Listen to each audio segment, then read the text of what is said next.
tournant se poursuit après la Corée du Sud, l'Espagne. Direction maintenant plein ouest, les États-Unis et Washington, la capitale fédérale. Washington qui accueille donc le 3e rendez-vous des World Championship Series, ces fameuses séries mondiales. Laurent Chopin, bonjour. Bonjour Vincent, bonjour à tous. Washington, effectivement, un site suffisamment exemplaire, particulier pour accueillir cette Coupe du Monde. Washington, malheureusement, qui a connu un événement dramatique en début de semaine. Accident entre 2 rames de métro, 9 morts et 70 blessés. Ça s'est produit le lendemain de cette étape de Coupe du Monde. Je pense qu'il faut le souligner, ces images de joie, de bonne humeur, contrastent effectivement avec ce drame survenu quelques heures après plutôt. Mais nous, on va s'accorder un petit peu de répit intellectuel pour se consacrer à ces moments de plaisir et à cette étape de Coupe du Monde. Washington et la culture américaine de plus en plus favorable aux triathlètes et au développement de ce sport. Les États-Unis qui sont un grand pays de triathlon depuis très très longtemps, puisque c'est la patrie du Big Four de l'époque, avec pour les plus anciens dont nous faisons partie, la présence de Mark Allen, Dave Scott, Scott Molina et Scott Tinley. Donc une vraie culture du triathlon qui était un petit peu en baisse au milieu des années 90 et puis qui revient avec un circuit américain de très très bonne facture, et puis là le retour d'une Coupe du Monde et de ce World Series. Et nous on va s'attarder sur ce moment assez particulier, assez agréable à vrai dire. On a réuni avant le début de cette compétition à Washington le podium de Pékin avec les héros en l'occurrence des dernières Olympiades qui vont revivre d'une certaine manière ensemble et sans doute avec beaucoup d'humour ce moment tellement particulier. C'est bien de voir ces athlètes qui ont fait... C'est un peu l'histoire des Jeux. Il y a quand même Simon Whitfield, le premier médaillé olympique en 2000, Bevan Docherty qui a été médaillé à Athènes en 2004, et puis là les 3 qui sont médaillés de Pékin. Donc c'est vraiment de très très grands athlètes. Et pas tout à fait la même génération. Simon Whitfield est un petit peu plus vieux, Frodeno est le plus jeune, et ils ont produit une très très belle course, on s'en souvient l'été dernier.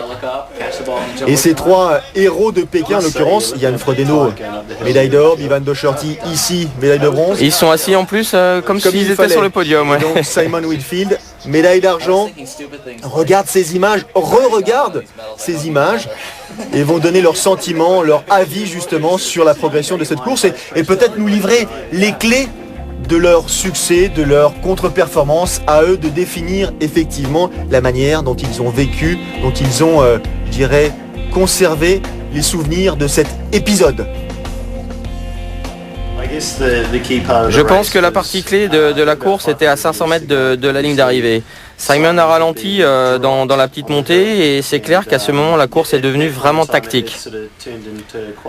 Mon entraîneur m'a dit d'attendre avant de sprinter, car ça fait un moment que mon sprint et ma fin de course sont très efficaces, et même au début de l'année j'avais gagné le sprint face à Frodeno à Tongyang. Et là mon plan en fait c'était d'attendre jusqu'au sprint en gardant Simon à quelques foulées. Et comme il a ralenti, la course a changé de visage. Je ne pensais pas qu'il ralentirait l'allure aussitôt, donc j'ai pu rester au contact. Après, j'ai essayé au maximum de ne pas décrocher, mais il m'a fait craquer mentalement. Et malgré tout, dans la dernière ligne droite, avant l'arrivée, je me disais que j'étais content de gagner une nouvelle médaille olympique. 2 médailles en 2 Olympiades consécutives, c'est vraiment énorme. Et vous savez, une campagne d'entraînement pour les Jeux, c'est tellement de travail. Il y a beaucoup d'obstacles, donc obtenir 2 médailles, c'est vraiment incroyable. Et puis cette course à Washington, je pense qu'elle va être très dure, ça va être une vraie bataille tactique, et on va bien voir ce qui va se passer sur cette course. Going to be quite a tight race, and there are going to be a lot of tactics played, and we'll see what happens. La chose la plus drôle, c'est que la plupart des gens à qui je parle, des gens qui sont des experts de l'athlétisme, m'ont dit que la performance de l'année était à mettre à l'actif de Simon. Il est revenu de loin et c'est lui qui a lancé le sprint. Oui, j'étais assez tranquille et j'accepte ce genre de choses. Mais vous savez, c'était vraiment impressionnant et je me disais qu'il fallait que j'arrive à me retenir. Il faut vraiment que j'arrive à me retenir parce que dans beaucoup de courses, j'ai fait l'erreur de partir trop tôt et d'aller trop vite, trop tôt. Et j'étais vraiment heureux quand Simon est finalement arrivé. Il restait peu de chemin à parcourir avant la ligne d'arrivée. Et ça ne s'est pas joué à grand chose. Mais vous savez, c'est le moment pour lequel je me suis entraîné depuis longtemps, depuis plusieurs mois. J'étais vraiment finalement heureux d'être là. C'est seulement un petit changement en tête, un petit moment, et le tout c'est de franchir la ligne d'arrivée en premier. Sur la course de ce week-end, on a eu des températures assez élevées, c'est un peu comme à Pékin, et ce sera intéressant de voir ce qui se passe. C'est une grande épreuve, c'est un parcours rapide, on verra bien comment les choses vont tourner. Ma version. Donc ma version commence en fait avec des excuses parce que j'ai baissé de régime. Je commence par faire des excuses pour dire dans quelle mesure ma version est acceptable et pourquoi j'avais raison. Pourquoi en fait 4e dans ma tête c'était déjà bien. Je suis arrivé au sommet de la bosse. J'ai perdu un petit peu le contact, mais j'avais encore une chance de revenir. Je pense que quand j'ai retiré ma casquette, et c'était un geste symbolique en guise d'excuse pour ne pas avoir à regretter la fin de course. Greg Bennett, qui a été longtemps numéro 1 mondial et qui est un bon ami à moi, et je lui ai donné ma casquette en fait. Il avait un très très bon rythme de course. À un moment, il a couru, il avait la tête baissée. Quand j'ai réfléchi un peu, je me suis dit qu'il fallait que je cours comme Ben justement, et donc j'ai suivi mon allure. Je ne sais pas, je pouvais voir les autres revenir, et j'ai pensé que je pouvais terminer ici et maintenant. Donc j'ai essayé ainsi de bluffer un petit peu, j'ai abattu toutes mes cartes d'un coup et finalement je me suis imaginé le groupe de coureurs dans ma tête. Je me suis dit ok, Gomez pour tout ce qu'il peut faire parce qu'il est remarquable, pour la tête remarquable qu'il est, mais il n'est peut-être pas très bon sprinter. Donc je l'ai éliminé de la liste des prétendants. Pour Frodeno, je n'avais aucune idée et les 2 fois que j'ai vu Bevan dans le passé, il avait très bien terminé. Donc je me suis dit que c'était sa course. À partir de là, j'ai essayé de bluffer. Et puis pour Washington, ça va être une course intéressante. On pourra avoir un super sprint peut-être, et c'est certainement encore Gomez qu'il faudra surveiller, mais il faut aussi penser à ce jeune Brownlee qui monte en puissance. Il va sans doute y avoir une très bonne dynamique pendant tout le week-end, et j'attends de pied ferme ce défi. Bravo Laurent. Bien sûr, Javier Gomez est présent ici à Washington, et comme Frodeno, comme Whitfield, comme Docherty, l'Espagnol n'a Dieu que pour son rival entre guillemets principal, Alistair Brownlee, le jeune Britannique qui s'est imposé quelques semaines auparavant à Madrid et qui donne le sentiment d'être intouchable cette année. Et ils se sont confrontés aussi à Beauvais. Je pense que Brownlee est vraiment le meilleur cette année. Je repense à cette course à Madrid où il était vraiment bon, il courait vite. Donc je pense que c'est lui qu'on doit suivre ici à Washington. On verra, il est encore très jeune, on verra s'il est capable de rester aussi consistant à chaque course. Mais c'est évident qu'il a beaucoup de talent et qu'il incarne le futur de ce sport. Donc on essaiera de ne pas trop le lâcher, en tout cas de ne pas le lâcher d'une semelle demain. Vous l'aurez sans doute remarqué à l'occasion de cette interview de Javier Gomez, il pleuvait des cordes. Et l'humidité très importante ici à Washington, à l'occasion de cette étape, donc cette 3e étape des séries mondiales. Ça jouera sans doute sur le confort ou l'inconfort de course. Natation de boucle, classique, dans le Potomac. Vélo 8 tours, parcours plat, rapide, dans un site assez exceptionnel. Et la course à pied, donc 4 tours, là aussi rien d'exceptionnel en matière de difficulté, mais ça va très vite. Petite précision, 2 parcs à vélo, puisque l'arrivée ne se fait pas au bord du Potomac. Donc le premier parc de transition, limite faux départ là. Il faut départ. Très très limite, ouais. Donc la natation dans le Potomac avec un premier parc à vélo, puis une petite transition pour aller sur le parcours des 8 boucles dont vous avez parlé, un deuxième parc de transition pour attaquer la course à pied. Départ sans combinaison, la température de l'eau le permet. Vous avez remarqué aussi que la qualité de l'eau n'est peut-être pas tout à fait celle qu'ils ont l'habitude de côtoyer ici lors de leur venue antérieure. Mais encore une fois, les trompes d'eau qui ont vraiment arrosé la capitale fédérale américaine depuis plusieurs jours ont bouleversé un petit peu la nature du Potomac. Et difficulté supplémentaire pour les nageurs, il y aura sans doute quelques débris charriés dont il faudra savoir se séparer ou du moins s'extraire. Et beaucoup de courant, un petit peu de clapot justement, et donc une course intéressante et une natation difficile, vous l'avez dit, sans combinaison. Donc le clapot, le courant et le non-port de la combinaison augmentent les difficultés techniques. Et c'est pour ça que dans ces conditions assez particulières, on croise en tête de la compétition juste après la première boucle 2 Américains, Hunter Kemper, Andy Potts, qui reviennent sur les étapes de Coupe du Monde, mais qui restent malgré tout des costauds en natation. Hunter Kemper qui a été l'un des plus costauds il y a 3 saisons, qui a subi quelques petites blessures sur ces 2 dernières années. Il est revenu, il s'est qualifié in extremis pour les Jeux de Pékin. Il a fait une course très très correcte. Il devait être un petit peu déçu car sa progression juste après Athènes fait qu'il avait des vues sur le podium à Pékin. Il est sous donc nos là, yeux, il est d'ailleurs en tête, donc il a énormément travaillé la natation, car il y a quand même Andy Potts aussi dans cette course. Et Potts, voilà, qui est à droite là, qui vient sortir 4e et qui va sans doute essayer de revenir dans le deuxième tour. Et Potts qui a une particularité puisque lui navigue entre le court distance où il a déjà gagné plusieurs étapes de Coupe du Monde, le longue distance puisqu'il a fait un top 10 à Hawaï, et puis une distance qui semble lui convenir énormément, qui est le demi-Ironman où il a déjà gagné, il a gagné à Wallflower, il a gagné cette année en Californie, donc il a gagné donc Wallflower, il a gagné aussi Clearwater.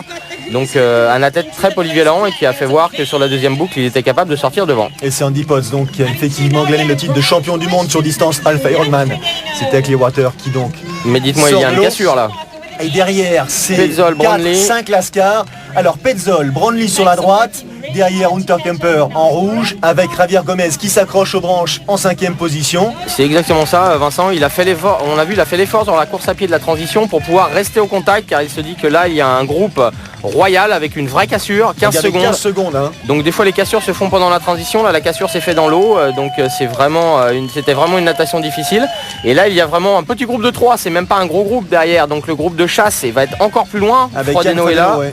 Et ça va être difficile pour eux de rentrer si devant ça roule. Et devant il y a vraiment quelques-uns des favoris. Alors il y a vraiment un élément qui m'impressionne, c'est que Alistair Brownlee, il est devant, il est parti le premier de l'ère de transition. Ça veut dire que maintenant dans tous les domaines, qu'il s'agisse de course à pied, de vélo et de natation, il est quasiment au sommet. Ah, il est énorme le jeune Britannique. Et on sait qu'il est plein de panache en plus. Souvenez-vous, il est sorti avec Fred Bello premier de la transition aux Jeux de Pékin. Sur ses premières Coupes du Monde, je le répète à chaque fois, mais il a attaqué. Il avait attaqué avec Spartez en vélo sur sa première Coupe du Monde. Donc c'est un attaquant dans l'âme, avec tout le talent qu'on lui connaît, puisque à Madrid, il a gagné, il a remporté sa première World Series. Il a gagné la semaine suivante le Grand Prix à Beauvais. Donc il est dans une forme exceptionnelle. Voici les temps, donc Andy Potts, 20 minutes 3 secondes pour courir le kilomètre et demi. Derrière Petzol, Kemper, Brownlee, Gomez dans un mouchoir de poche. Et vous avez vu, déjà 14-15 secondes. Laurent Vidal, 9e place. Il a raté le coche pour l'instant. Ça va être compliqué quand même pendant le parcours vélo. Mais il y a du beau monde quand même. Regardez, Tim Dunn est là, Calfeld est là, Davidos est là aussi. Donc les Français sont bien représentés. Et effectivement, on fait bien insister sur Calfeld parce que lui, il a un coup à jouer, comme d'ailleurs un certain nombre d'athlètes présents. Le leader de la Coupe du Monde, ou du moins des World Series, qui est Dmitry Polyansky, est absent. Il y a donc fatalement une place de leader à glaner au terme de ce 3e rendez-vous de la saison. C'est aussi pour ça qu'on trouve en tête à ce moment précis Alistair Brownlee, Javier Gomez. Et il est absent, Polyansky, pour une raison simple, c'est que ce week-end, il y a aussi, donc en même temps que la course de Washington, les championnats d'Europe des moins de 23. Et d'ailleurs, il a gagné le titre au passage. C'était une bonne raison pour lui de ne pas être présent ou d'avoir su justement privilégier ce rendez-vous plutôt que celui-ci. Le peloton derrière. Alors, on va regarder justement dans Pennsylvania Avenue l'écart. Dites-moi, ils ont sorti les sépare le groupe de 5 devant, donc avec Gomez en tête sur sa droite. Frodeno. On a Frodeno. Petzol, effectivement. Brownlee maintenant, dossard numéro 7. Potts à l'extrême gauche. Kemper, on a vu passer à l'instant. Ils vont sans doute, et c'est tant mieux, se passer les relais de manière assez efficace pour accroître au maximum l'écart qui les sépare du reste du peloton, parce que ça va jouer à pied, c'est sûr. Ils ont tout intérêt. D'ailleurs, ils ont fait comme d'habitude l'inventaire. Il manque Frodeno, il manque Docherty, il manque Tim Dunn, il manque Whitfield, il manque et il m'en manquait encore qu'on a vu tout à l'heure.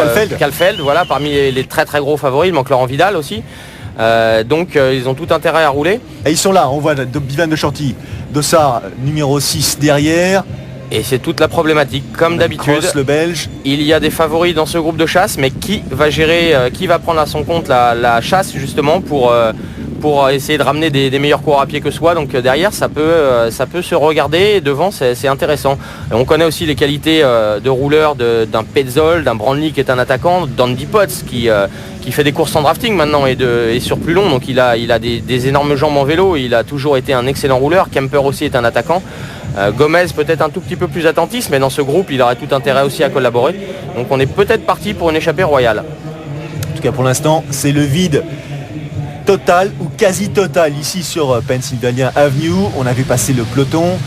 Pourtant il y a des gros points de mire. Effectivement. Il y a des gros points de mire, les avenues sont larges. On a le sentiment que c'est une course contre la montre par équipe qui se joue devant, tellement c'est bien huilé, tellement les écarts. Alors justement, la progression de ces écarts sous nos yeux, regardez les distances parcourues par les leaders à l'extrême gauche, par le groupe de chasse derrière et la progression en C'est image. un petit peu étonnant quand même, hein, parce qu'il y a 1,6 km d'écart. Il n'y a pas tant que ça. 1,6 km d'écart à 40 à l'heure, c'est plus de 2 minutes. Non, il n'y a pas tant que donc ça. c'est un petit peu étonnant.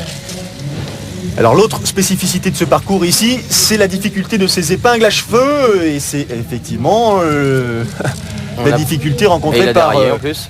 Henrik de Villiers, le Sud-Africain qui vient de dérailler, qui prend son temps. Hein. Bah, il a pas trop de Allez, solution. on y va. Parce que vous savez, un vélo sans chaîne, Ouais, c'est ouais. plus difficile à Voilà, faire il a avancer. quand même rayé un petit peu la carrosserie, l'épaule droite a pris. Donc voilà, on peut considérer que la course C'est est terminé pliée pour lui. Alors où est-ce qu'il était? Où se situe? Ah oui, il est tombé. Oui, effectivement, chute là, de Henrik de Villiers, 4e des championnats du monde à Vancouver l'an passé. Un petit peu trop d'angle et c'est la chute. Alors, Et alors, si, les regardez, écarts, 2,28. 2,27, 2,28. Énorme. C'est pour vous dire à quelle vitesse roulent les 5 hommes devant. Et à Ils quelle sont, vitesse ne roule pas Oui, ils ont tous derrière. véritablement écrasé la concurrence, limité la concurrence, étouffé. Et ça continue, hein, ça se poursuit. Et là, mentalement, c'est difficile pour le groupe de chasse quand on est là-bas. Donc on peut penser à Davidos et à Laurent Vidal, nos deux Français qui avaient une belle carte à jouer, qui là vont poser le vélo à plus de 2,30. Et en sachant la qualité des coureurs à pied qu'il y a devant, même s'ils se sont fait un petit peu chauffer les jambes, il y a quand même Gomez, Brandley, Kemper, Potts et Petzol qui sont parmi les meilleurs coureurs à pied du lot. Même s'ils avaient posé groupé, les 5 sont capables de gagner une Coupe du Monde. Alors, d'ailleurs, voilà. les 5 en ont gagné. Voilà le peloton, justement. Henrik de Villiers et la deuxième. Décidément, c'est pas mauvaise son jour. journée. C'est pas son Mauvaise jour au journée pour le Sud-Africain. Sud-Africain. Alors qu'est-ce qui s'est passé? Ah bah là tout seul. Hein. Ah bah là, il est allé dans l'arbre ou pas dans l'arbre? Non, il a évité l'arbre, donc petit trou à... Hop là, Ah oui, quand même. bascule. Joli soleil. C'est ce qu'on appelle effectivement une petite figure de style. Heureusement. Henrik de Villiers qui nous explique ses déboires, qui est allé un petit peu vite, on l'avait remarqué, et qu'il est passé cul par-dessus tête. Et que les efforts consentis pour tenter de revenir sur le groupe ont sans doute un petit peu altéré sa lucidité. Et il a commis une faute toute simple qui lui a coûté la course et que, en dépit de son expérience, il a préféré jeter l'éponge.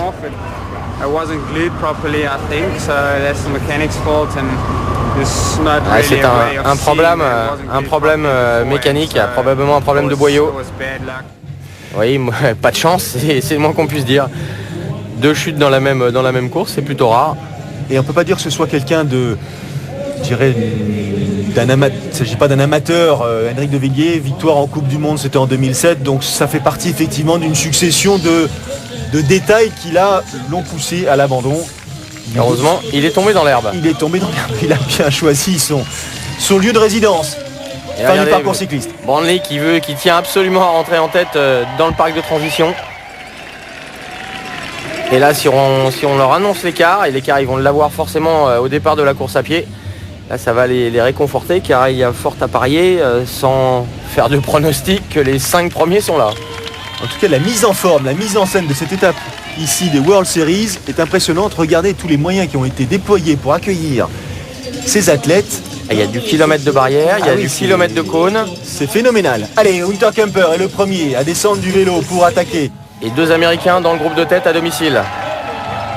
Une 17,35. Après, les secondes sont vraiment... Ah, ils ont roulé en Anecdotique. 57 minutes. ça va très vite. Et là, évidemment, Alistair Brandley va être à surveiller de très très près. Alors, Il faut pas le laisser partir. le lui. gamin, qu'est-ce qu'il va nous faire, le gamin? On n'est pas sorti de l'aire de transition, il est déjà quasiment revenu sur Unterkemper. Mike Petzol, lui, c'est ce qu'il attend, donc il va essayer de rester dans la foulée de Brandley. Essayer de rester. Et on va voir le groupe de chasse, l'écart qui va être au-delà des 2 minutes largement. Allez, Marc Mafreta. Freta. Ah, la course Où s'est sont nos jouée. Français? La course s'est jouée, en tout cas, la première partie de course s'est jouée dans l'eau. Laurent Vidal, 2-6. dixième, hein, 10e au classement général de la Coupe du Monde, du moins des World Series. Le voici, Laurent Vidal. Il a une petite carte à jouer. Où est Davidos? Brad Calfeld juste à côté de lui, les deux Racing Men. Donc là, comme d'habitude, la difficulté pour tous ces athlètes qui on a vu passer Daniel Langer aussi, c'est d'arriver à rester mobilisés psychologiquement pour courir à fond. Ils savent très bien qu'ils ne reviendront pas, ils ne reviendront sur personne à 2 minutes, c'est impossible. Par contre, il va falloir aller chercher des places. Et là, il faut rester concentré, il faut rester dedans et c'est très compliqué. Alors, Marc Fretta, 2 minutes 06, il est arrivé avec le groupe de poursuivants. On va sans doute avoir le temps de Laurent Vidal derrière, 2-13 en 11e position. Ah, il y a du bon monde derrière quand même. Hein. Brad Kalfeld, effectivement, Stéphane Justus. Stuart Hayes, Madrid, Yann Frodeno, ils sont loin. Habitués au podium, ceux-là, mais là. C'est presque une deuxième course, c'est presque une autre course dans la course. Ah là maintenant, il y a 3 courses. Parce qu'on vient de s'apercevoir qu'Alistair Brownlee. Ah, vous le mettez de côté directement. Il est parti, et là, je vois pas comment un Gomez, même entraîné, et un Petzold survitaminé pourrait contrer la tentative d'Alistair Brownlee. C'est quand même Gomez, on va pas non plus. Ah, mais Brownlee. Ah, il est très très étonnant sur ce début de saison. Et j'ai eu l'occasion de pouvoir discuter avec des spécialistes de la course à pied, notamment sur le triathlon de Beauvais. Et il y avait quelques anciens coureurs de haut niveau, notamment un coureur de 800 mètres qui était sur le bord de la route et qui m'a confié, quand on connaît les qualités physiques et de pied des coureurs de 800 mètres, il m'a dit c'est la première fois qu'un triathlète me fait une telle impression, en parlant de Brownlee, sur ses qualités de coureur à pied pur, sur sa posture, sur ses qualités gestuelles et sur ses qualités de pied. Et que quand un coureur, un spécialiste de 800 nous parle de triathlon, c'est toujours intéressant et vraiment Brownlee a fait une très très grosse impression. Alors on s'aperçoit effectivement en image, regardez l'attitude. Il donne le sentiment d'effleurer le bitume, d'être toujours dans une logique de propulsion, tandis que derrière, à chaque foulée, on a le sentiment qu'ils prennent le poids sur les épaules, ce qui n'est pas du tout la même chose. Hein. En plus, il a un physique, il est plus léger que Gomez et Petzold, il est moins... pardonnez-moi l'expression, il est moins baraqué, mais il est très très dynamique. C'est peut-être, vous savez, on pose souvent la question sur quel est le morphotype du triathlète. En fait, on voit bien sur ces images qu'il n'y en a pas vraiment. C'est l'avantage de ces 3 sports de pouvoir, qu'on fasse 1m70 ou qu'on fasse 1m90, on peut faire du triathlon. Évidemment, vous allez me dire, si on fait 1m95 et 110 kg, c'est plus compliqué. On est bien d'accord puisque nous sommes dans un sport d'endurance. Mais le morphotype idéal, c'est peut-être celui de Brownlee. Léger, dynamique et autoritaire. Oui, il a raté le... Il pique sa bouteille tout simplement. Ah bah il a le caractère bien trempé de toute façon pour être à ce niveau-là. Mais vous voyez, ça c'est une image sur un Grand Prix, c'est interdit. C'est interdit, ce serait entraide entre concurrents et ils auraient été disqualifiés tous les deux. Revenons à la course et l'effort réalisé par Petzold et Gomez, qui sont désormais dans la foulée de Brownlee. Et on voit là pour quelle raison Brownlee a piqué la bouteille des mains de Petzold. C'est parce qu'il avait raté lors des ravitaillements précédents 2 fois. à 2 reprises. Alors il est peut-être bon en course à pied, mais peut-être moins bon en jonglerie. Ouais. Regardez le visage crispé. Il est vraiment en train de faire l'effort et on a vu Gomez juste derrière Petzold qui, contrairement à son habitude, quand on a l'habitude de le voir sur ces dernières années où il gagne des courses en attaquant quand il veut, en faisant ce qu'il veut sur la course à pied, quasiment la bouche fermée, là il ventilait, là il faisait la grimace. Donc Gomez est pas tout à fait revenu à son niveau, où Brownlee est déjà au-dessus. Et l'arrivée du vainqueur de cette étape disputée à Washington, Alistair Brownlee. 2 d'affilée. C'est très rare, effectivement, et suffisamment rare pour être souligné. Il y avait que Javier Gomez, peut-être aussi l'athlète portugaise Vanessa Fernandez, qui avait l'habitude d'enchaîner les performances à ce niveau. Alistair Brownlee fait désormais partie de ces très très bons triathlètes. Et Gomez qui a lâché Petzold. 2e place pour Javier Gomez, champion du monde, vainqueur de la Coupe du Monde l'an passé. 13 secondes d'écart. On a lu sur les lèvres, good job. Ah oui, c'est du très très bon travail, c'est du grand art même à ce niveau-là pour Alistair Brownlee. Belle perf de la part de Mike Petzold. Et que des coureurs qui sont licenciés en France. Ah, il est ratatiné Petzold, ratatiné. 2 de Sartrouville et 1 du Lagardère Paris Racing, pour vous dire le niveau des Grands Prix qu'on a la chance de vivre en France. Et il est facile, hein, Alistair Brownlee. Il a une bouille, il a une tronche vraiment particulière. Il est excellent. Un poil suffisant presque à la limite. Et so British. Un tout petit poil moqueur. Good job, bravo. Andy Potts. 4e. Dites-moi les gars, Ça va très vite, hein. Je me suis senti très bien, ça fait du bien de gagner une médaille, mais d'en gagner deux et se montrer un peu plus solide ici, c'est fantastique. J'ai eu de grosses semaines avant et pour être honnête, je n'ai pas très bien voyagé, donc je suis très heureux d'avoir aussi bien couru. J'attends d'enchaîner les courses pour voir comment ça peut se passer, mais oui, c'est clair que ça ne pouvait pas mieux se passer aujourd'hui. Je m'améliore, je me sens mieux qu'à Madrid. Je n'ai pas encore retrouvé ma condition pour battre Alistair aujourd'hui. C'est mieux depuis le début de saison, mais c'est le meilleur en tout cas. Je suis très content de ma performance, j'ai bien couru avec des bons relais en vélo. On a vraiment bien travaillé ensemble, mais sur la course à pied, j'étais pas à la hauteur, mais la deuxième place, ça me convient très bien. Avant la course, je me sentais vraiment bien, donc je me disais que si on se retrouvait dans la même situation qu'à Madrid, je pouvais jouer le podium.